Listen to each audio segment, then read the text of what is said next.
Muito boa tarde, companheiros e companheiras do Hora 13. Nós estamos começando aqui mais uma edição desta faixa de programação das 13 horas aqui no canal da Resistência. Você nos acompanha aqui pelo YouTube do canal da Resistência. Eu vou estar aqui acompanhando o chat, né, para que a gente possa ir dialogando. Hoje nós vamos ter um formato um pouco diferente, né? Nós vamos conversar um pouco sobre a conjuntura política do Brasil, né? Principalmente analisando aí as reviravoltas de abril. Abril foi um mês em que nós tivemos grandes alterações, importantes alterações na vida política brasileira. Vamos analisar um pouco esse mês de abril e discutir um pouco as perspectivas do mês de maio, né? Uma vez por outra, né? A cada 2 meses a gente tem parado aqui as nossas entrevistas e diálogos para ter uma conversa um pouco mais organizada sobre a conjuntura, de modo que a gente, militantes da luta da resistência popular no Brasil, tenhamos alguns elementos para a continuidade da nossa luta, né? Refletindo e aprofundando os fatos, né? Nós tivemos aqui, ao longo de abril, né, um exaustivo debate sobre as importantes ações que correram no Supremo Tribunal Federal em relação ao presidente Lula e em relação à pandemia do coronavírus. O Supremo Tribunal Federal teve decisões muito importantes no mês de abril que alteraram profundamente o ritmo do embate político no país. Nós vamos analisar um pouco aqui a partir de 3 referenciais importantes, né, que nós colocamos já no card de divulgação do nosso papo de hoje, né? O primeiro deles, Lula elegível. Com certeza, um furacão na vida política brasileira. As decisões de março e de abril do Supremo Tribunal Federal fizeram com que as grandes reivindicações da campanha Lula Livre fossem alcançadas depois de mais de 2 anos de mobilização da sociedade civil, dos partidos políticos de oposição, das centrais sindicais, enfim, dos democratas desse país, que entenderam que a candidatura de Lula foi cassada em 2018 por uma perseguição judicial, cujo objetivo era justamente dar sequência ao golpe de 2016. Né? Aquele grupo de representantes do grande capital, da mídia privada brasileira, a maioria dos integrantes do Congresso Nacional, desencadearam, já a partir da derrota de Aécio Neves em 2014, um processo de desestabilização política e econômica do governo Dilma, com o objetivo, né, alcançado em 2016, de derrubá-la.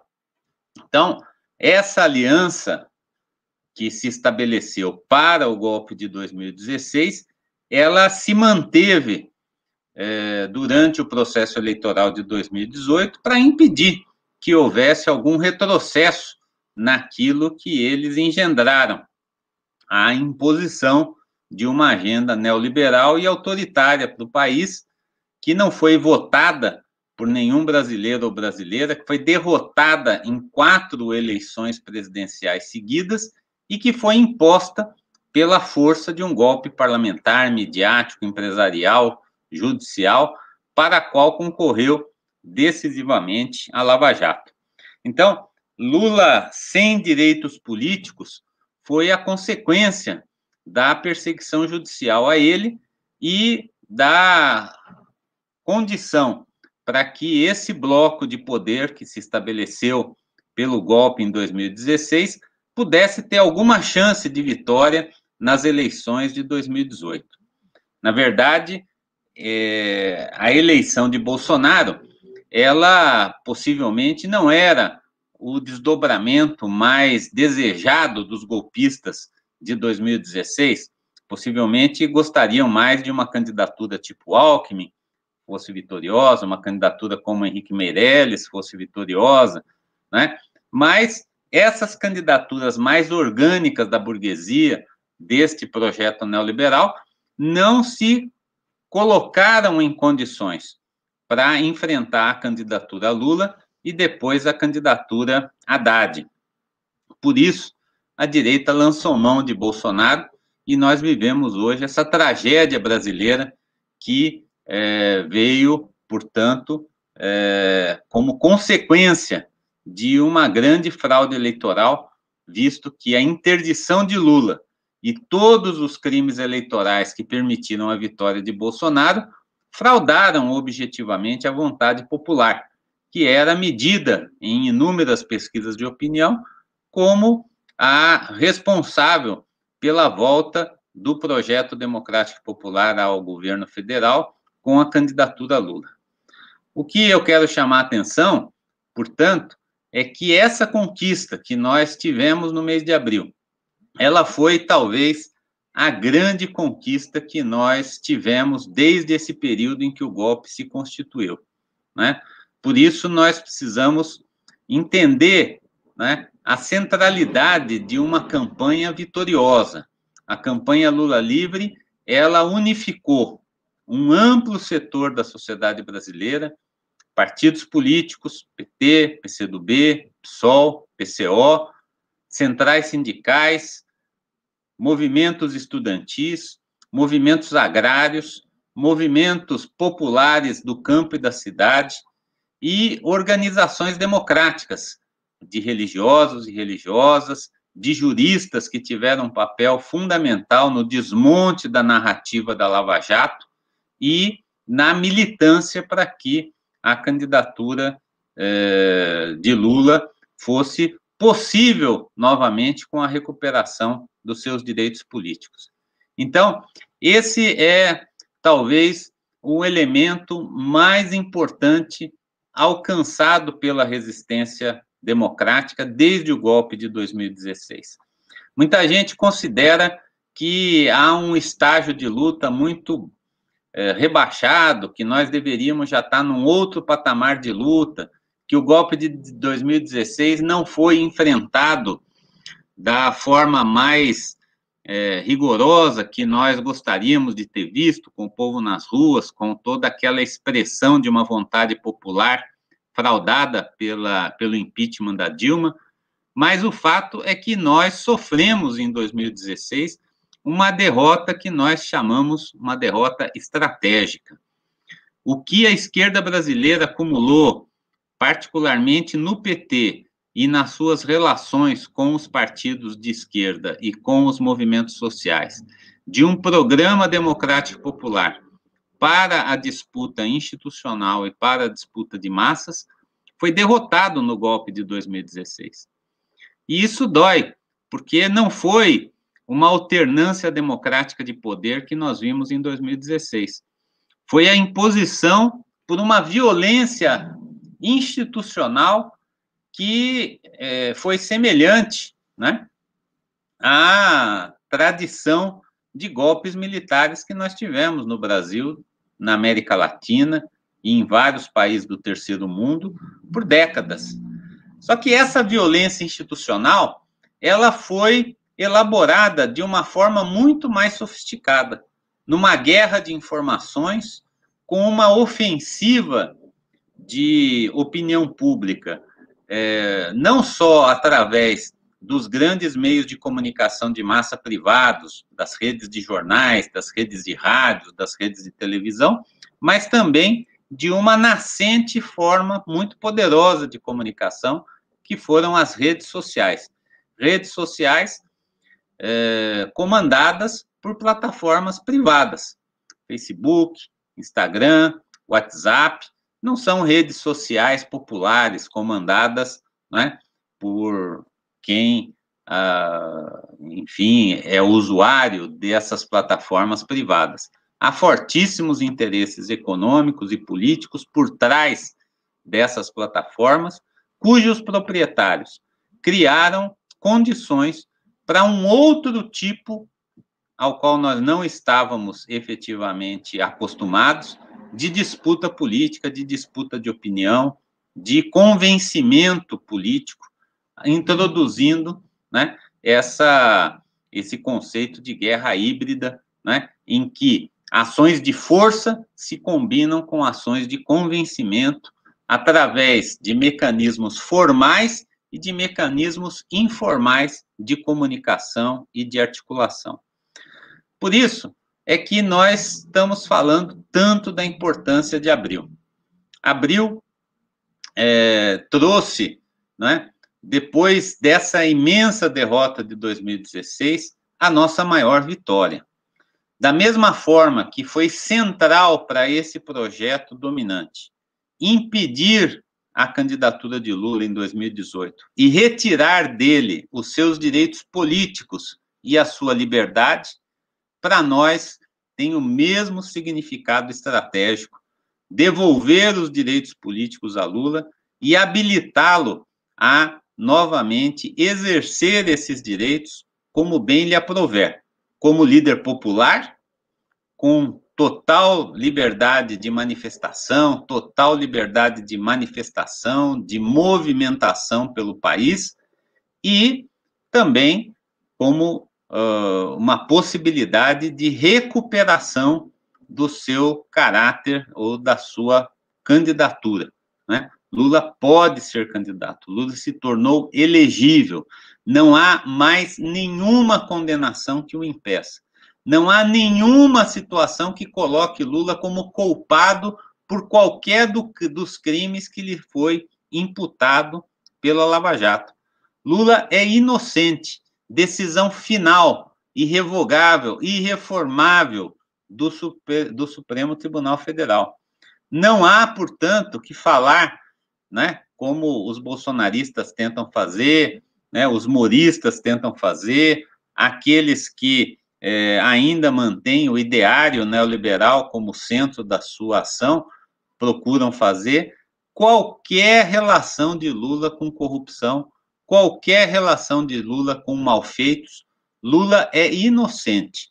E por ser inocente, ele é elegível. Ele é titular de direitos civis e políticos como qualquer outro cidadão brasileiro, sem nenhum tipo de mancha que se coloque sobre ele.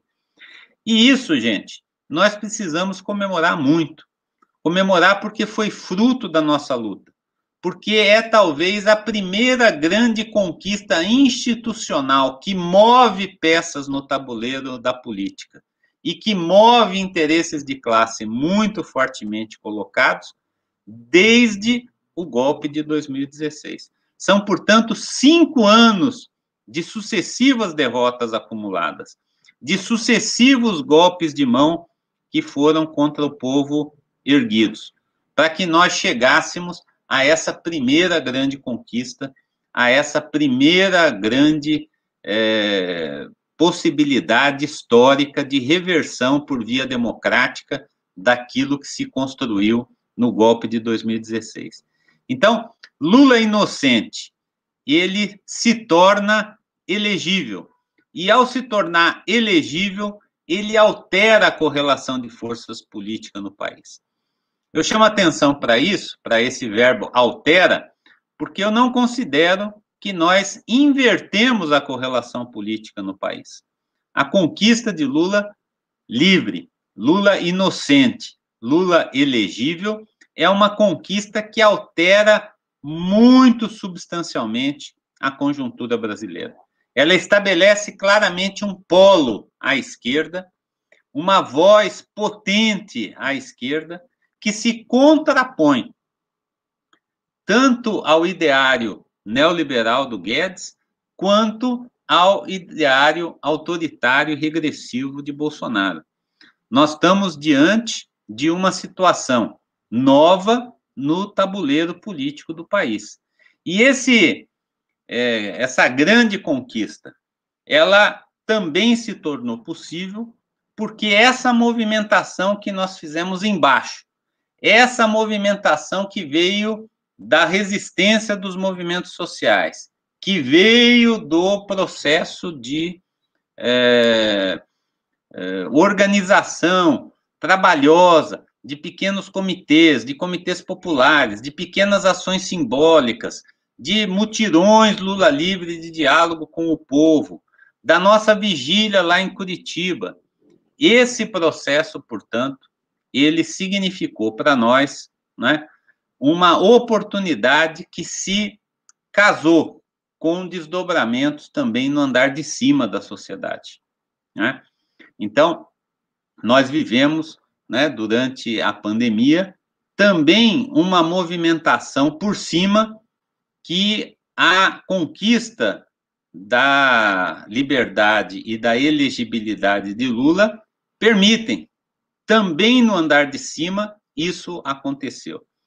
E aconteceu, tanto é provado, porque a decisão que nos decidiu, a decisão que nos permitiu recuperar os direitos políticos de Lula, ela foi alcançada num terreno aonde muitas regressões desde o golpe de 2016 foram consolidadas no pleno do Supremo Tribunal Federal, né?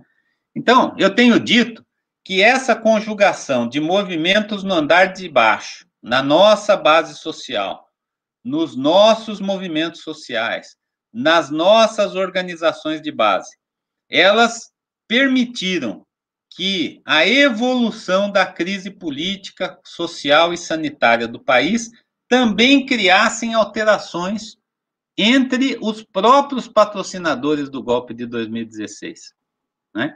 Então, esse movimento de baixo, ele é essencial para explicar os movimentos que acontecem em cima. E isso é comparado, né, a uma situação que nós temos que registrar em todas as grandes conquistas institucionais que nós tivemos, sem rupturas, né, na sociedade, né? A República foi assim, a abolição foi assim, a independência foi assim.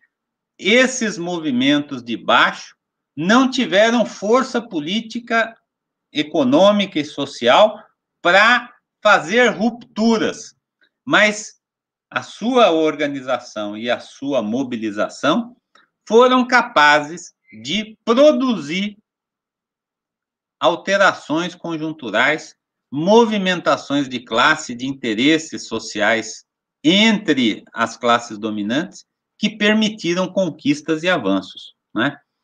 Então, não é claramente, não é o Fachin, ainda mais com todo o passivo que o Fachin tem, né, à frente da Operação Lava Jato no Supremo Tribunal Federal, que é o responsável por essa conquista. Fachin foi, na verdade, derrotado por esse movimento, empurrado para ele, né, num cálculo em que se imaginava que, devolvendo, né, a inocência de Lula, nós teríamos concluído, de uma certa forma, uma fase sem avançarmos para outra. Por isso, a nossa luta era não só para o Lula inocente, mas também para o Moro suspeito. E essa conquista veio à revelia do próprio Fachin, contra o próprio Fachin. Então, esse terreno do Supremo Tribunal Federal, que está na boca do povo desde aquela famosa gravação que foi divulgada por grampos, né, nos meios de comunicação de massa, em que o senador Romero Jucá falava: nós precisamos fazer um grande acordo para tirar a Dilma, com o Supremo, com tudo. Foi nesse território tão essencial ao golpe de 2016 que nós colhemos essa primeira grande vitória desses 5 anos de resistência, né? O Supremo Tribunal Federal não tomaria essa decisão sem essas duas pré-condições que nós alcançamos no mês de abril. De um lado, um forte acúmulo de organização, de mobilização, de opinião pública à esquerda, né, que desmontou a narrativa da Lava Jato e colocou no centro do debate democrático o tema da inocência de Lula, e, de outro lado, fissuras no campo dominante que permitiram, né, que essa decisão fosse tomada, né, no Supremo Tribunal Federal por uma ampla maioria, né?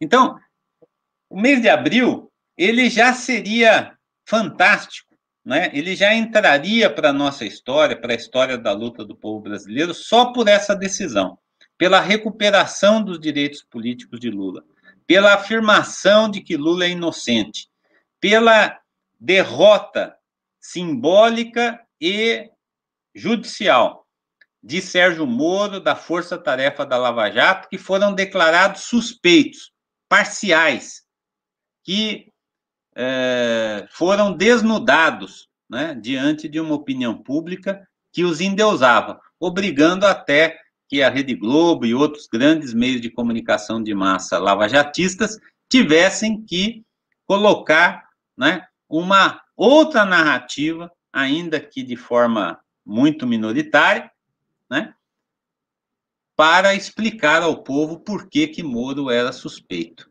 né? Moro era suspeito porque ele se articulou com forças poderosas no Brasil e no exterior para desestabilizar um projeto político em favor de outro projeto político. E recebeu, né, tanto prêmios materiais quanto políticos. Foi indicado ministro, é hoje contratado por uma das grandes consultorias internacionais do capital, vive lá nos Estados Unidos, onde já se vacinou, enquanto todo o povo brasileiro continua brigando pelo direito humano à proteção contra o coronavírus, e se descredenciou como alternativa de governo, né, pela grande crise que se estabeleceu na sua imagem pública depois da declaração da sua suspeição. Então, pessoal, eu queria, em primeiro lugar, registrar que essa grande reviravolta de abril, a primeira delas, se deu num terreno dominado por outras forças que não pela esquerda. O Supremo Tribunal Federal tem um passivo com a sociedade brasileira porque se omitiu ou agiu em apoio a este estado de coisas que nós vivemos hoje. Mas foi lá que nós conseguimos essa primeira grande vitória e, consequentemente, essa primeira grande reviravolta. Então, esse primeiro ponto que eu queria colocar, né, ele teve como consequências, né, primeiro, um ânimo muito grande. A militância se animou com Lula inocente, né? Não só a militância do PT, a esquerda como um todo, os trabalhadores e as trabalhadoras que durante muito tempo só perderam com a reforma trabalhista, com a reforma previdenciária, agora com a ameaça de reforma administrativa, né? São situações, né, às quais nós nos acostumamos durante um período, né, às derrotas, e quando veio essa primeira e essa poderosa vitória da inocência e da elegibilidade de Lula, nós temos, portanto, uma nova situação, uma situação que, do ponto de vista subjetivo, alavanca a luta do povo, potencializa a luta do povo, permite que a luta do povo possa ganhar em densidade, em voz pública, em articulação política. Também foi nesse ambiente que o Supremo Tribunal Federal impôs uma série de derrotas a Bolsonaro. Bolsonaro foi derrotado no Supremo Tribunal Federal em várias e importantes decisões que o Supremo tomou sobre o seu governo e sobre a política genocida que ele representa. Então, a segunda grande reviravolta de abril que eu gostaria aqui de situar com vocês é que esse conjunto de derrotas parciais, de portarias, de medidas provisórias, de atos do Poder Executivo que foram reformados por luta popular e decisão judicial, tal qual no caso da elegibilidade de Lula, esta situação também produziu um fato novo da maior importância na última semana de abril, que foi o início dos trabalhos da CPI da Covid, né? Nós, durante muito tempo, vimos de forma absolutamente dramática o crescimento do número de óbitos, do número de infectados, do número de famílias vitimadas diretamente pela Covid-19, sem que nós tivéssemos um canal político mais expressivo para canalizar a indignação e a contraofensiva contra o governo do presidente Bolsonaro e a sua política genocida. Então, é muito importante a gente considerar que em abril, com as decisões em que o Supremo Tribunal Federal obrigou o Congresso Nacional, particularmente o Senado Federal, a instalar a CPI da Covid, é uma segunda grande reviravolta, uma derrota política de larga proporção. E basta a gente ver os 3 primeiros dias de depoimento da CPI da Covid, agora no começo de maio, para a gente ver a enorme dificuldade que o governo terá de esconder a sua deliberada intenção de promover a circulação do vírus na sociedade brasileira, quando ele deveria ter sido o primeiro a enfrentar a pandemia. Bolsonaro se associou à pandemia.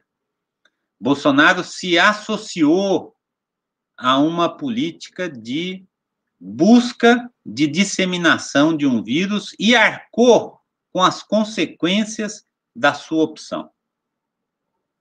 O que a CPI está mostrando, e para isso não foi nem preciso ainda alguma investigação, só a narrativa de bolsonaristas arrependidos, como Mandetta, como Taixe, já foram suficientes nos 2 primeiros dias da CPI para a gente identificar uma intencionalidade no presidente da República em promover a expansão do vírus. Aquilo que nós sempre denunciamos nas redes sociais, nos discursos dos parlamentares de oposição, começa a ficar absolutamente nítido, né, com o início dos trabalhos da CPI da Covid. Não foi um erro de condução, não foi uma teimosia, não foi uma característica pessoal, né, ainda que haja, de uma natureza psicopata do presidente da República. Havia uma forma de enfrentar a pandemia, havia uma vontade política de que a pandemia se expandisse para que o bolsonarismo pudesse se diferenciar internacionalmente daquilo que a ampla maioria dos países imediatamente seguiu, as orientações da Organização Mundial da Saúde, pudesse criar uma base social radicalizada e permanentemente mobilizada ao custo de milhares de vítimas. Enquanto alguns apostavam em isolamento social, em vacina e em métodos de higiene pessoal, né, como o centro do combate à pandemia, inclusive chegando a medidas de drástica eliminação de movimentação de pessoas através de paralisações, de lockdowns. Esse foi o caminho da maioria dos países do mundo. Aqui o bolsonarismo decidiu apostar em outra tese, a tese de que quanto mais o vírus circulasse, quanto mais ele contaminasse as pessoas, mais nós teríamos condições de chegar à tal imunidade do rebanho, sem que houvesse, né, uma mudança substancial no comportamento da sociedade ou nas políticas públicas de saúde. Por isso é que o governo Bolsonaro foi contra, desde o início, as orientações da OMS, foi contra bancar um auxílio emergencial decente para que os mais pobres, as famílias da classe trabalhadora, pudessem, de fato, ficar em casa, né? Porque não há como ficar em casa sem ter assegurado, no mínimo, a sobrevivência física da sua família. Por isso, Bolsonaro foi contra todas as medidas restritivas, contra o uso de máscaras, contra o isolamento social e contra todas as possibilidades de enfrentar o vírus com as várias modalidades de vacina que foram criadas, nas quais ele demonstrou todo o seu compromisso de impedir que a sociedade brasileira tivesse acesso em tempo hábil a esse instrumento. Então, Bolsonaro foi sendo empurrado a ir mudando de opinião, mas como a gente viu no discurso de ontem, ele não só muda apenas quando é empurrado, mas ele não desiste da sua estratégia original. Ontem continuou defendendo que máscara não serve para nada, que o isolamento social é pernicioso ao país, que as vacinas não são a salvação do povo brasileiro e do povo diante da pandemia, e fez claras ameaças, né, ao Congresso Nacional, ao Supremo Tribunal Federal, né, porque se sentindo acuado, Bolsonaro, então, faz com que a sua iniciativa política esteja toda voltada para as suas teses originais, né?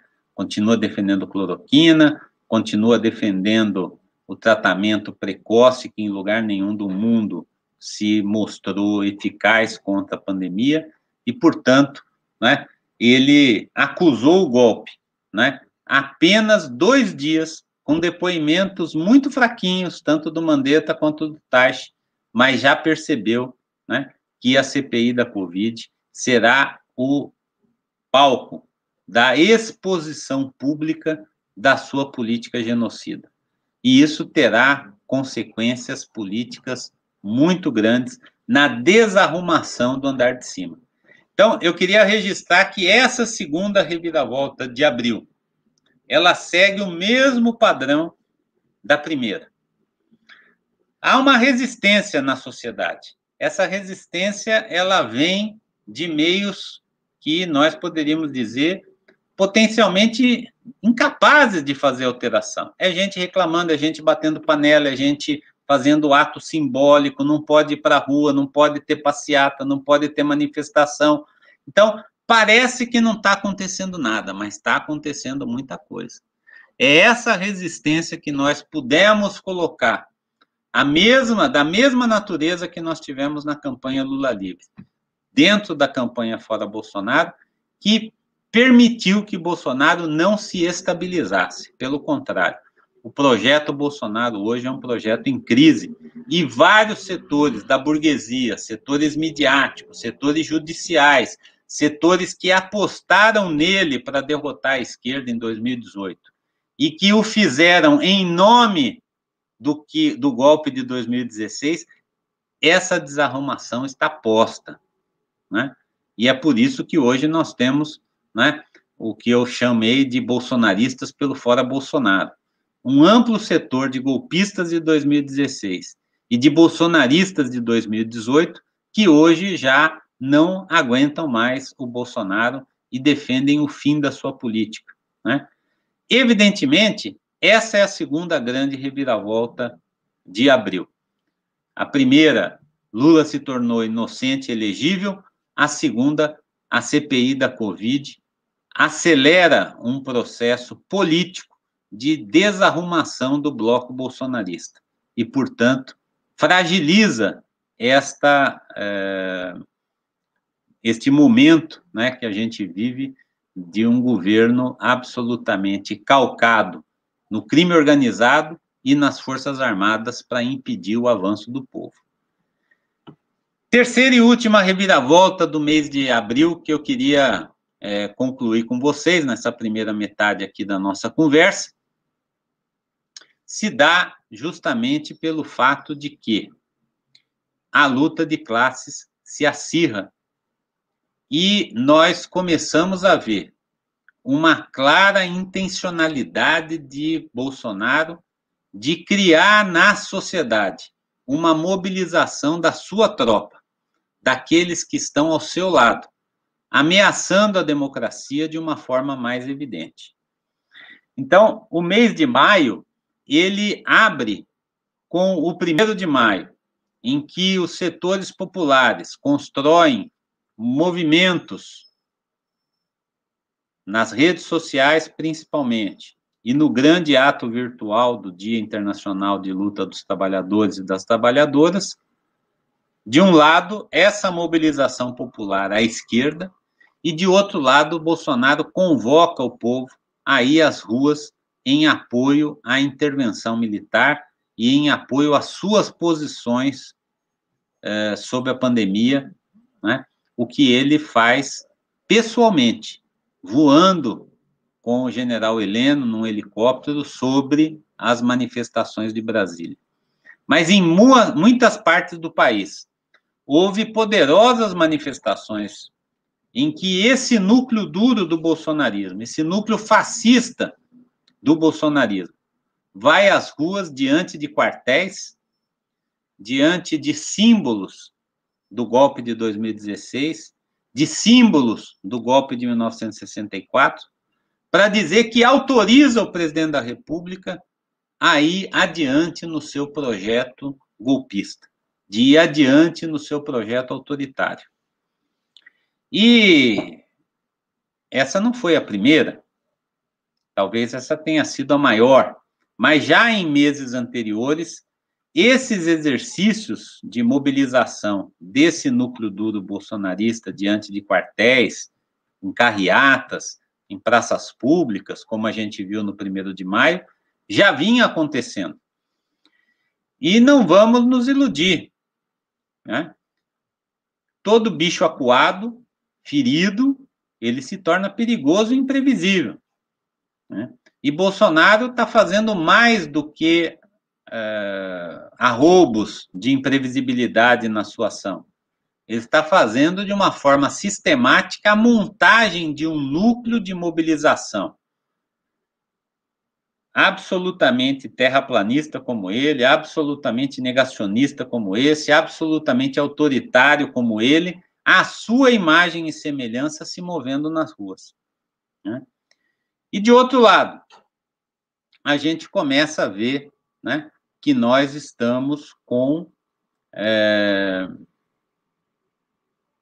mobilizações crescentes também do lado de cá, né?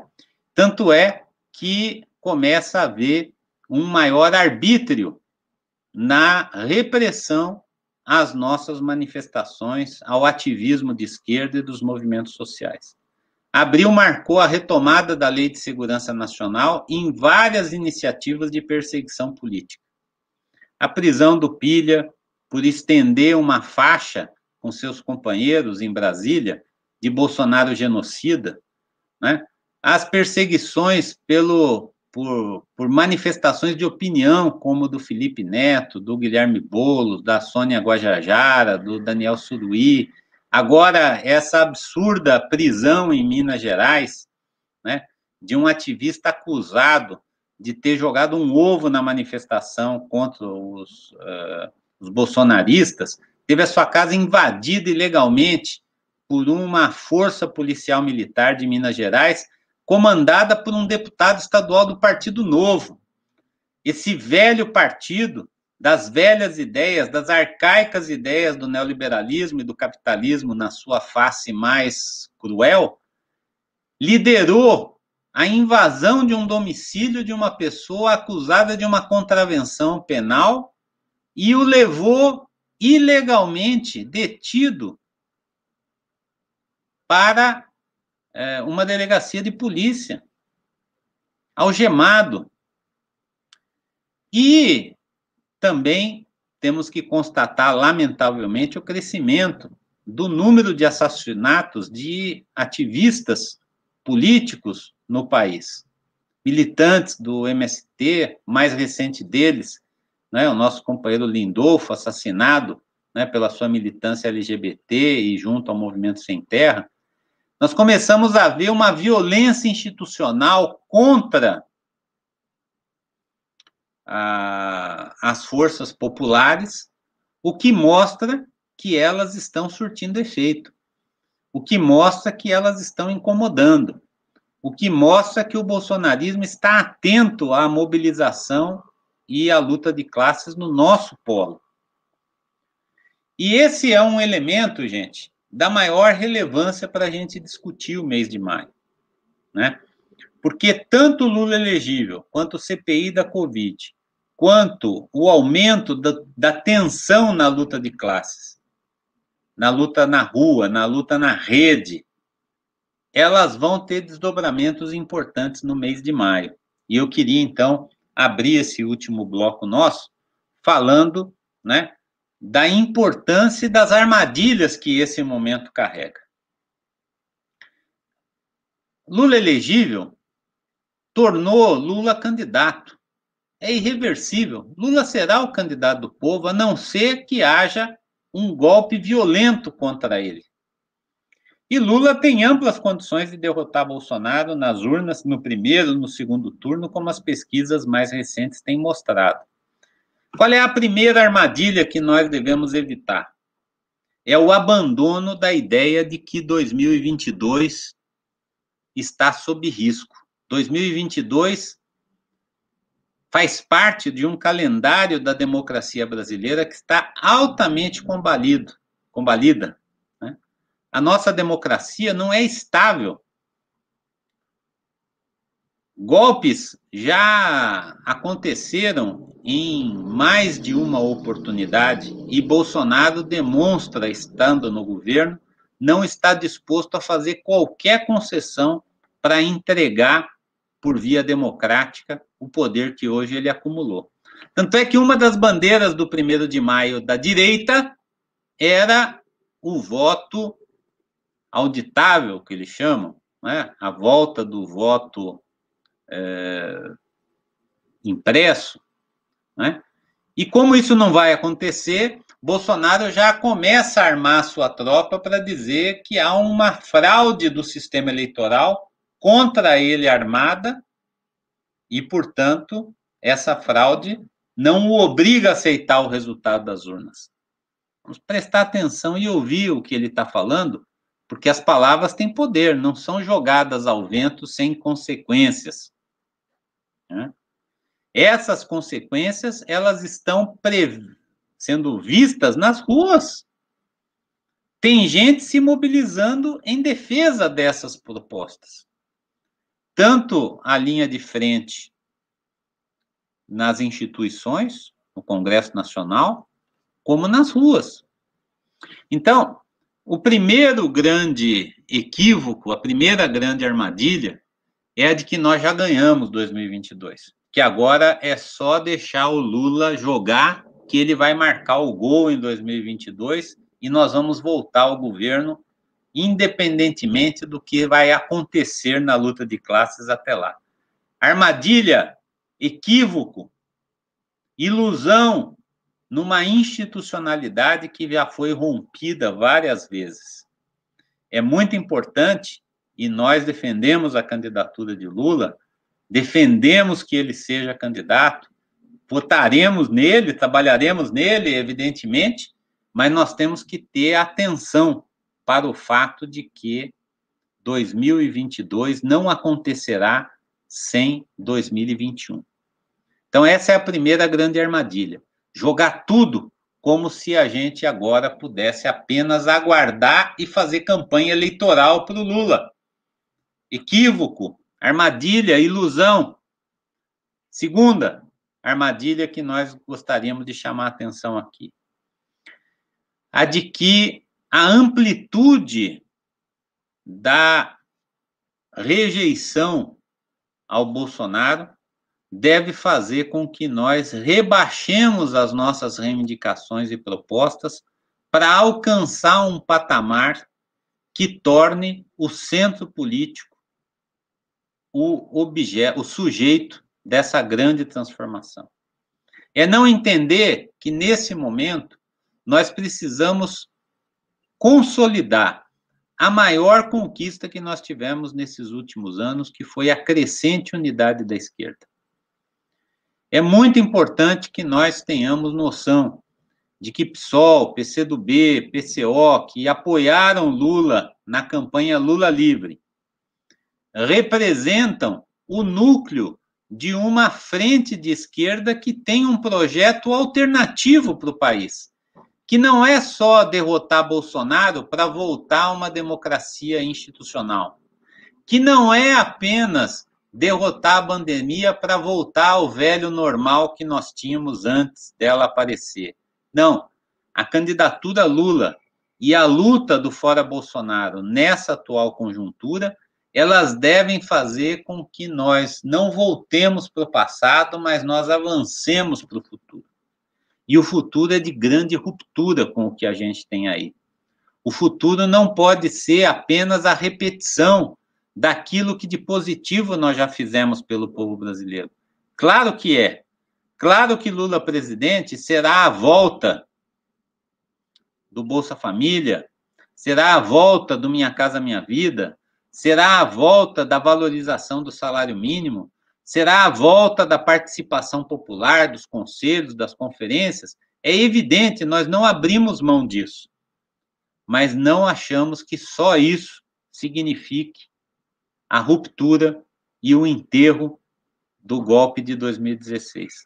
Porque o Brasil é outro. O Brasil está sendo destruído. As nossas estatais estão sendo dilapidadas. Os direitos da classe trabalhadora foram para o vinagre. Nós temos relações de trabalho que voltaram a antes de Getúlio Vargas, com a precarização, a terceirização, a quarteirização, a uberização, a destruição dos laços empregatícios e dos direitos trabalhistas da classe trabalhadora.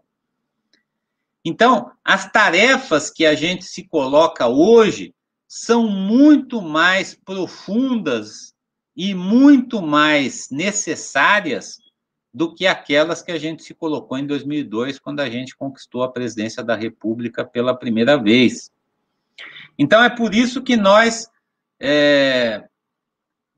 precisamos estar atentos a que a construção da candidatura Lula seja a construção dessa unidade da esquerda, de um programa que incorpore tudo aquilo que a gente já fez pelo povo brasileiro e incorpore também aquilo que a gente não conseguiu fazer.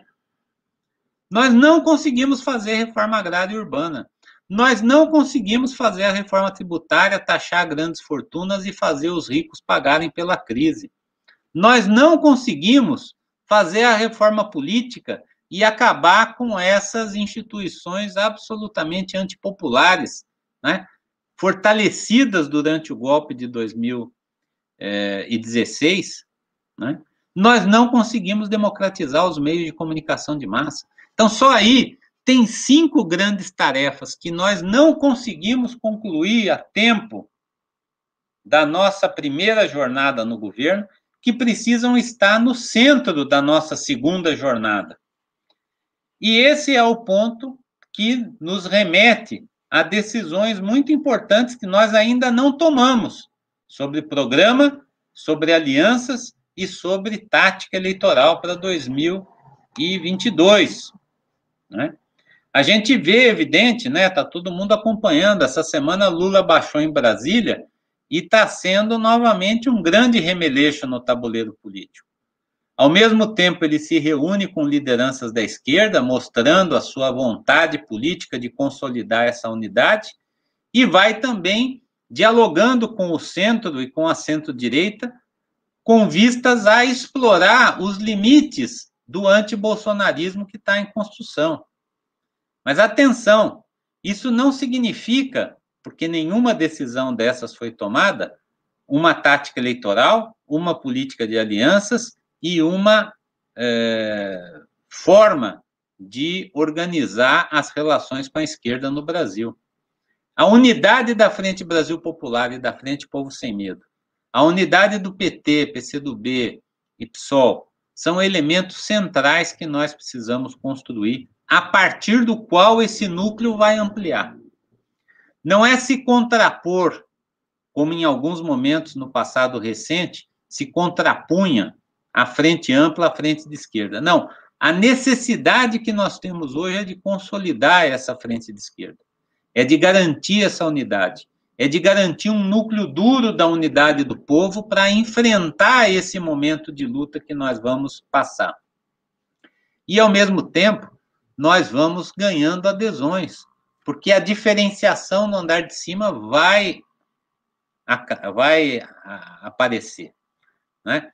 A gente começa a ver gente como Alexandre Frota, como a Joyce Haussmann de Maiô, como o Dória com a sua vacina da Coronavac, como os próprios parlamentares, né, que derrogaram a Lei de Segurança Nacional em votação muito importante também no dia de ontem. Essas manifestações, elas mostram que a elite brasileira também está em parafuso, porque a aposta que fizeram em 2018 fracassou. Bolsonaro não tem futuro. Bolsonaro vai cair. Bolsonaro vai cair antes de 2022 pela força dos desdobramentos da nossa ação, ou vai cair em 2022 pela força do povo. Serão derrotados os que fizeram o golpe de 2016. Mas para isso nós precisamos nos apresentar, precisamos ir à luta. Então, primeira armadilha, eleitoralismo, já ganhou, não precisamos mais nos preocupar porque Lula 2022 está aí. Primeira armadilha. Segunda armadilha, vamos buscar um centro a moldar a nossa política de alianças e a moldar o nosso programa aquilo que possa ser rebaixado para atrair setores que em 2016 nos derrubaram. Erro, equívoco, armadilha. Nós precisamos de um núcleo duro de esquerda com um programa claro, um programa definido de grandes transformações sociais para o Brasil e precisamos ampliar isso, né, para outros setores que percebem de forma crescente que Bolsonaro é a destruição da nação, que com Bolsonaro não haverá empregos que resistam, vidas que resistam, meio ambiente que resista, direitos e soberania nacional que resistam. Bolsonaro é contra tudo isso. Terceira e última armadilha que eu queria mencionar para ir caminhando já para o encerramento da nossa live. A de que nós consideremos que as tarefas das campanhas Lula livre fora Bolsonaro se esgotaram. Não.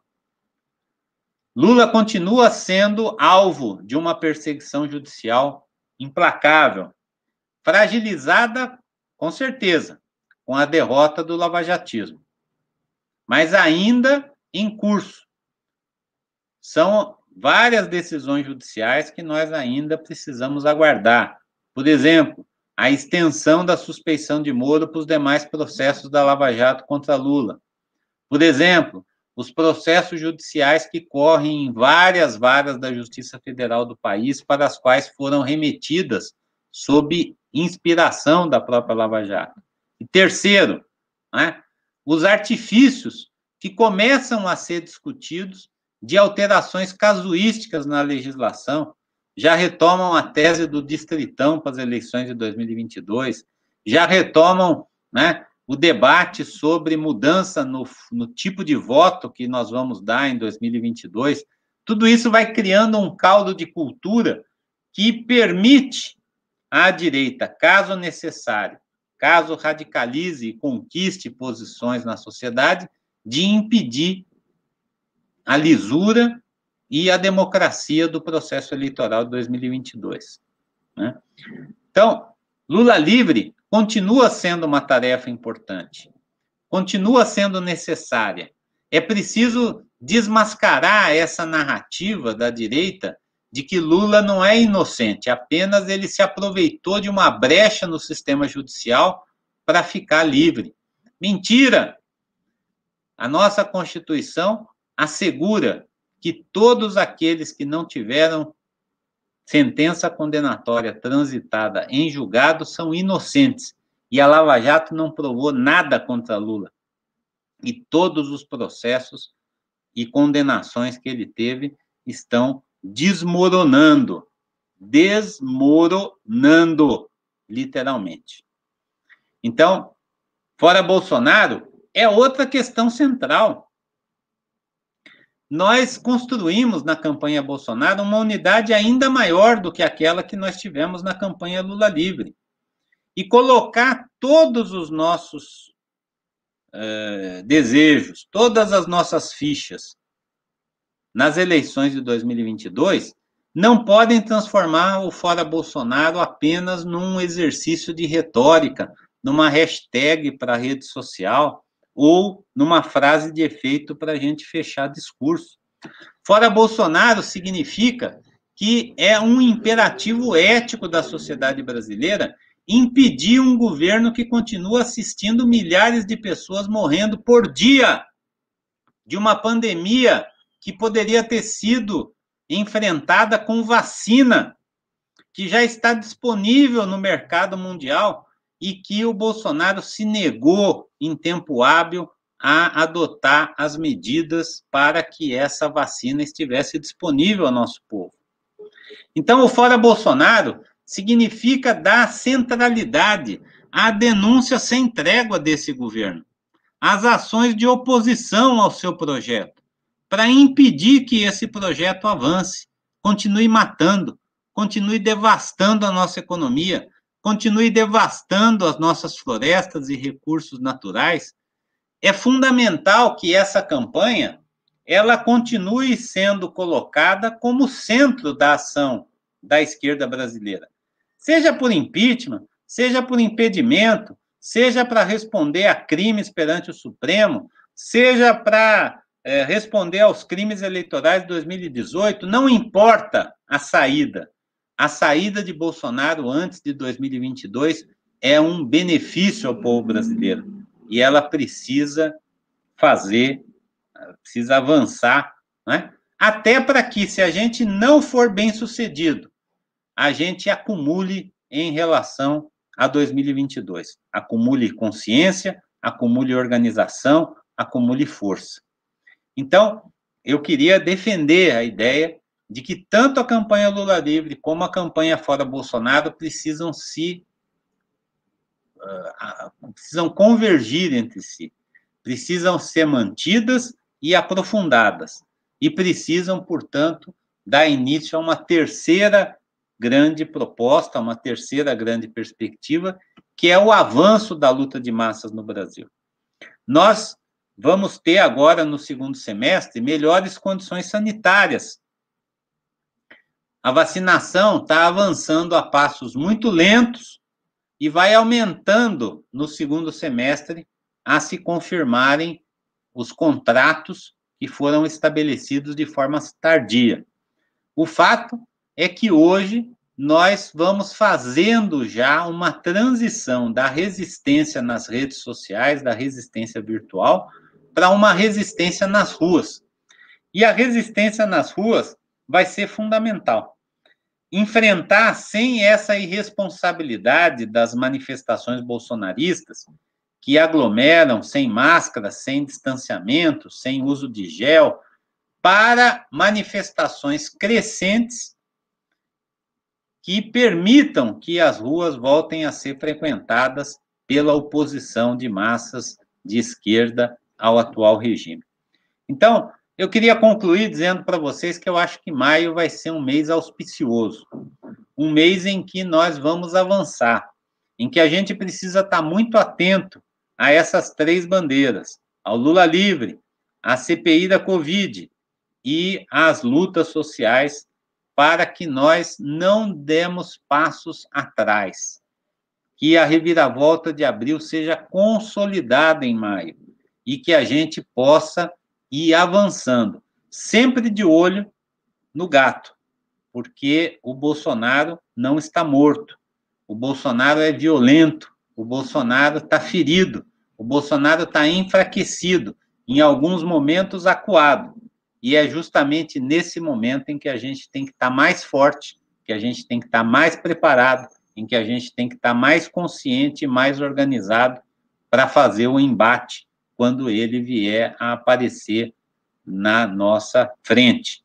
Não é viver o sonho de 2022 para que esse sonho morra em 2021. É construir a luta de 2021 para que ela seja vencedora, agora ou em 2022, quando os rumos da nossa luta e da divisão no andar de cima permitir ao povo conquistas tão importantes, ou mais importantes ainda, do que a gente já colheu no mês de abril passado. Queria agradecer, então, a oportunidade de dialogar com vocês hoje, né? E deixar aqui registrado para vocês que nos acompanham aqui no Hora 13 e para a história, né, um momento da nossa vida política, um momento da nossa vida nacional tão importante, né, para que o povo recupere os seus direitos e a democracia brasileira. Semana que vem a gente volta com o formato tradicional aqui, na nossa participação na Hora 13. Amanhã, segunda, tem também. Nós temos agora a Hora 13 todos os dias da semana, nesse horário das 13 horas.